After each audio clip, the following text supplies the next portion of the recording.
United forum bank of unions यानी कि UFBU ने 2 दिन की हड़ताल बुलाई है। सरकारी बैंक के कर्मचारियों ने निजीकरण के खिलाफ 15 और 16 मार्च को यूएफबीयू ने हड़ताल पर जाने का ऐलान किया है, जिसका असर देश के अलग अलग हिस्सों में देखने को मिल रहा है। इस हड़ताल के चलते सरकारी और ग्रामीण बैंकों में 2 दिन काम नहीं होगा। कुल 9 बैंक यूनियन के केंद्रीय संगठन ने ये बंद बुलाया है। बैंक कर्मचारी सरकार से लगातार अपील कर रहे हैं कि किसी भी सरकारी बैंक को निजी हाथों में ना सौंपा जाए, क्योंकि उससे कर्मचारियों की नौकरी खतरे में पड़ जाएगी। इस राष्ट्रव्यापी बैंक हड़ताल में 10 लाख कर्मचारी काम नहीं करेंगे। एनआईए यानी नेशनल इन्वेस्टिगेशन एजेंसी ने इस्लामिक स्टेट से जुड़े ठिकानों पर देश में छापेमारी की है। अब तक का जो अपडेट है उसके अनुसार एनआईए ने ये छापेमारी दिल्ली, कर्नाटक और केरल में 10 लोकेशन पर की है। कुछ लोगों को पूछताछ के लिए हिरासत में भी लिया गया है। राजधानी दिल्ली में एनआईए ने ये छापेमारी वजीराबाद इलाके में की। अब तक की जो जानकारी आई है उसके अनुसार 6 से 7 लोगों पर सुरक्षा एजेंसी नजर रख रही थी, जिसके बाद ये कार्रवाई हुई। जिन लोगों के ऊपर एनआईए की ये छापेमारी और कार्रवाई हुई है, सूत्रों का कहना है उनको इस्लामिक स्टेट द्वारा कट्टरपंथी बनाया जा रहा था। एनआईए ने दिल्ली में कुछ लोगों को पूछताछ के लिए अपने साथ में भी ले गई है। जब दिल्ली में ये छापेमारी हुई तो वहां आसपास के रहने वाले लोग। देश में बीते कई दिनों से लगातार बढ़ रहे कोरोना संक्रमण के मामलों में एक बार फिर से उछाल देखा जा रहा है। लगातार 2 दिन से 26,000 के करीब नए मामले सामने आ रहे हैं। बीते 24 घंटों में 8,000 से अधिक एक्टिव केस में बढ़ोतरी हुई है। करीब 3 महीने बाद प्रतिदिन आने वाले केस 26,000 से ज्यादा रहे हैं। आपको बता दें कि इससे पहले 20 दिसंबर को संक्रमण के 26,624 नए मामले सामने आए थे। वहीं दूसरी तरफ भारत में कोविड-19 के बीते 24 घंटों में 26,291 नए मामले सामने आए हैं और इस दौरान 118 लोगों की मौत हो गई है। देश में कोविड-19 के कारण कुल मौतों का आंकड़ा अब 1,58,725 पहुंच गया है।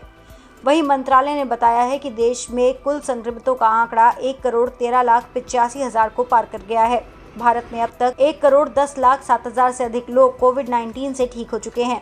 लेकिन आज गरीब इंसान के लिए बीमार होना सबसे ज्यादा महंगा है। हाँ, मोदी जी आप सही कह रहे हैं। हम आपसे इससे ज्यादा सहमत नहीं हो सकते।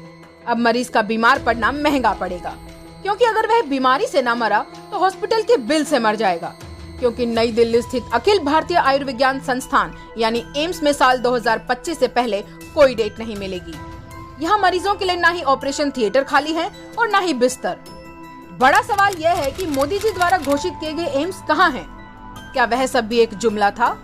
अमर उजाला में प्रकाशित एक रिपोर्ट के अनुसार 42 वर्षीय रमेश सिंह को 6 माह के इंतजार के बाद एम्स के डॉक्टर्स ने उन्हें साल 2025 के बाद आकर अपने दिल का ऑपरेशन कराने की सलाह दी। इतना ही नहीं, डॉक्टर्स ने उन्हें ऑपरेशन करने के लिए निजी अस्पताल जाने को भी कहा। एक अन्य उदाहरण में ब्रेन ट्यूमर के एक मरीज को बताया गया कि अस्पताल में बेड उपलब्ध नहीं है, यह जानते हुए भी कि ऑपरेशन तत्काल करना जरूरी है। एम्स में हालात यहाँ तक पहुँच चुके हैं कि डॉक्टर्स खुद को बचाने के लिए तीमारदारों से लिखित पत्र लिखवाकर मरीजों को दूसरे अस्पताल में रेफर कर रहे हैं। हालात देखते हुए भी मोदी सरकार झूठ बोलने से बाज नहीं आती। राज्य स्वास्थ्य मंत्री के अनुसार 1 महीने से ज्यादा की वेटिंग नहीं। हेल्थ केयर मोदी सरकार के लिए कभी भी प्राथमिकता नहीं रहा है। लॉकडाउन के दौरान स्वास्थ्य सेवा में निवेश करने के बजाय सरकार घमंड और फालतू की चीजों में लिप्त रही, जिसके परिणाम स्वरूप भारत में कोरोना वायरस फिर से जोर पकड़ रहा है। देश में कल 24,882 नए कोरोना वायरस मामले सामने आए। पिछले 83 दिनों में सबसे अधिक दैनिक वृद्धि। और जिस रफ्तार से टीकाकरण हो रहा है, सिर्फ 70% आबादी को ही वैक्सीन लगाने में 12 साल 6 महीने लग जाएंगे। देश का सबसे बड़ा चिकित्सा संस्थान ऑपरेशन थिएटर बिस्तर खाली नहीं है। भीषण लॉकडाउन के बाद भी कोरोना वायरस दोबारा गति पकड़ रहा है। वैक्सीन लगने में 12-13 साल का समय भी लग सकता है। अर्थव्यवस्था, रोजगार पहले से ही चौपट है। ये कहना गलत नहीं होगा कि प्रधानमंत्री मोदी न जान बचा पाए न जहान। अब भारतीय मजदूर संघ के इनके रिश्ते पीएन देशपांडे जी के प्रश्न सबसे बड़ा मोदी जी से बाद वाला जो दूसरा प्रश्न है वो ये है। पहला प्रश्न तो मोदी जी के एसवीएलएल से रिश्ते कहां तक है? उन रिश्तों का लाभ है एसवीएलएल को लोन लेते वक्त और लोन न चुकाने के वक्त बचने में। कहां कहां हुआ, और जिसने लोन दिया पीएन देशपांडे, उनके संघ से रिश्ते, उन रिश्तों का क्या लाभ मिला।